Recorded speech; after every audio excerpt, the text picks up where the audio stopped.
you're not always going to be in that honeymoon phase with God, and this is a hard lesson that I currently have to learn. Because I'm the type of person, I feel like a lot of people, it just naturally happens to where when you are out of that honeymoon phase with God and you're around, a lot of people, when you're around friends, family, relationships, it can become way easier to abandon God. It can become way easier to distance yourself from God and treat God like a second option, or treat God like, a last priority, because you have so many people and so many things around you, right?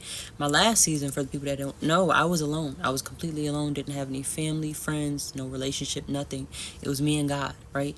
And it made it easier to follow God because I literally had to depend on Him. If I didn't depend on Him in that season that I was in, right, he brought me to a whole different state, to with little to no money to my name. I didn't really know the exact direction I was going, right? He gave me little direction, but he didn't tell me everything.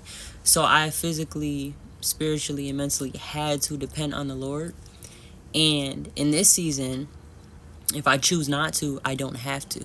And that's what's scaring me, because I feel like right now it's easy to forget the Lord, and He always reminded me this. When He took me out of that season, He told me, do not forget Him. He told me, do not forget Him. And I'm seeing that now. I'm seeing why He said that. Because again, it's not that we mean to. Sometimes, a lot of times, we just become infatuated with the lives that we're living. We become infatuated with the people around us, that we kind of put God on the back burner.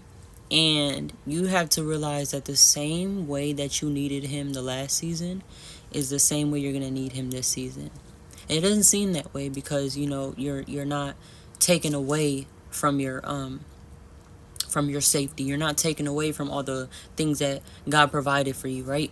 You're not put in that isolation season. You have the house, you have the family around, you have anybody that you need around in order to help you if anything goes wrong. Before, I didn't have that. So I physically had to depend on God. Right now, if I choose not to, I can say, okay, God, I don't want to talk to you right now. I don't want to worship you right now. I don't want to read my Bible right now. And I will still logically be able to make it. But we don't serve a logical God, right? God has a wrath. And that doesn't mean that He's going to conditionally love you and say that you have to serve Him, or you have to talk to Him in order for Him to love you. That's not the case. He'll love you no matter what. But you cannot expect God to open doors for you, God to just do things for you, for God to give you everything that you ask for, when you don't even worship Him, when you don't even pray to Him, you don't read your Bible, you treat Him like a second option. And when you treat God like a second option and a second priority, you're really putting Him last. So that's something that I'm learning currently. Because I'll be honest, I don't read my Bible as much. When I was in that season alone, read my Bible every day, right? I wouldn't even talk to people. If people wanted to have conversations with me, I was so isolated to where I was like, no, I have to focus on God right now. I'll come back to you.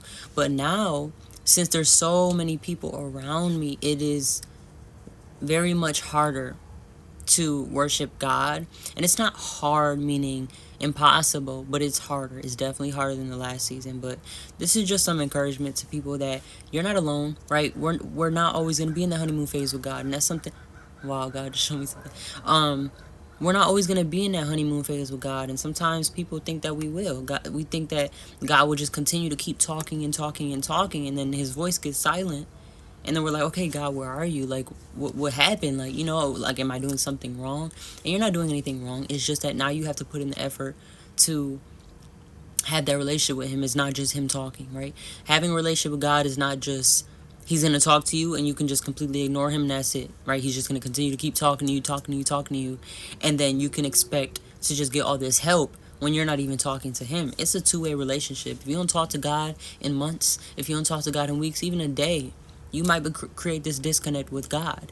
So you have to continue to be on your P's and Q's. You have to continue to have that discipline with Him and continue to put Him first no matter what happens. Because just like you needed Him the last season, you needed to put Him first, make Him a first priority, is the same way you're going to need Him this season. Do not think that just because your circumstances changed, that you need Him less, because you need Him even more now. Because you need to put in more effort to keep Him present, if that makes sense. He's always going to be there, but you need to put in more effort now to really hear God than you did in the past. So I don't know who need that encouragement. Again, I pray that this helps you, to help you know that you're not alone, to help you realize that it's okay that you're not in the honeymoon phase. It's okay if you're not getting all these signs and synchronicities and confirmation anymore.